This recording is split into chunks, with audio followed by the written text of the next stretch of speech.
From Keene in the Shire, the Liberty Media capital of the world, this is Daryl W. Perry, host of FPP Radio News for Wednesday, July 6th, 2016.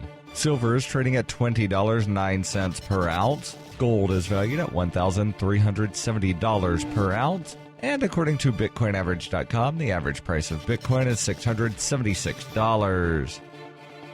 Antiwar.com reports adding to a string of suicide attacks in both Iraq and Syria around the end of Ramadan. A motorcycle bomber hit a bakery in the northeastern Syrian city of Hasakah on Tuesday evening, killing at least 16 civilians in a Kurdish-dominated neighborhood. The bakery, like a lot of bakeries in the Muslim world, had a long line of customers looking to buy baked goods for Eid al-Fitr, a major celebratory feast that marks the end of Ramadan. In addition to killing 16 people, the bombings wounded at least 40 others. Reports out of the area suggest that among the wounded, some 15 remain gravely so, and that it is likely the final death toll will be a bit higher. Officials have not identified the attacker, who reportedly just drove up to the bakery's entrance and detonated. Hasakah is the de facto capital of the territory held by the Kurdish YPG and has regularly been targeted by the Islamic State throughout the war. Though they have yet to claim responsibility for the latest incident, they are responsible for materially all such attacks in the area.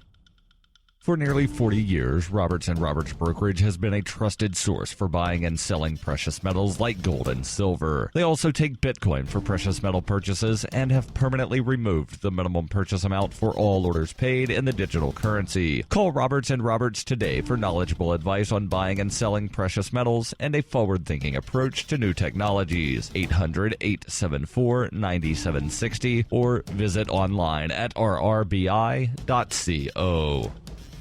UPI reports the Transportation Security Administration and the largest air carrier in the United States announced a joint initiative Tuesday that will test new automated passenger screening lanes at certain U.S. airports beginning this fall. The plan by the TSA and American Airlines will test new screening technology, including automated security screening lanes and what's known as commuted tomography scanners, CT, to inspect carry-on luggage. CT scanning is already used to evaluate checked luggage. Officials said the new technology should replace wait times at security checkpoints by about 30%. TSA Administrator Peter Neffinger said in a statement Tuesday, "Our foremost priority is the security of the traveling public. The new procedures will be tested beginning this fall at various American hubs across the United States, including Dallas-Fort Worth, Los Angeles, and Miami, and the CT carry-on screening will be tested at Sky Harbor International Airport in Phoenix." The news from the TSA comes amid a busy summer travel season, which has seen long security lines at some of the nation's busiest airports, like Chicago's O'Hare. The automated lanes will feature technology that screens luggage in X-ray machines, more efficiently isolates suspicious bags for further inspection, uses larger property bins, utilizes RFID tags in bins, and takes additional images of baggage exterior for comparison to X-ray images.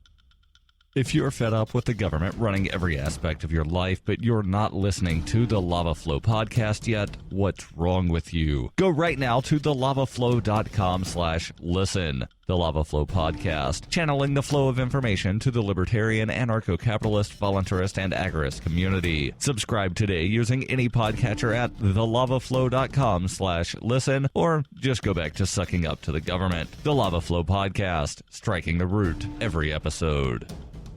Reuters reports the FBI recommended on Tuesday that no criminal charges be filed over Hillary Clinton's use of private email servers while she was Secretary of State, but rebuked the Democratic U.S. presidential candidate for extremely careless handling of classified information. While FBI Director James Comey's announcement lifted a cloud of uncertainty that had loomed over Clinton's White House campaign, Comey's comments are likely to reinforce what polls show are widespread public concerns about Clinton's honesty and trustworthiness. Republicans have pointed to the controversy as evidence that she has considered herself above the law. In a lengthy statement on the FBI's conclusions from its year-long investigation, Comey directly contradicted statements Clinton made while defending her use of the private email setup. He said, for example, that the FBI found at least 110 emails that contained classified information when they were sent, although Clinton has repeatedly said she never sent or received classified information on her private email server. Comey said the FBI concluded no reasonable prosecutor would bring charges. His recommendation will likely stand. The country's top prosecutor, U.S. Attorney General Loretta Lynch, said on Friday she would accept the recommendations of career prosecutors and the FBI director on whether to charge Clinton for mishandling emails.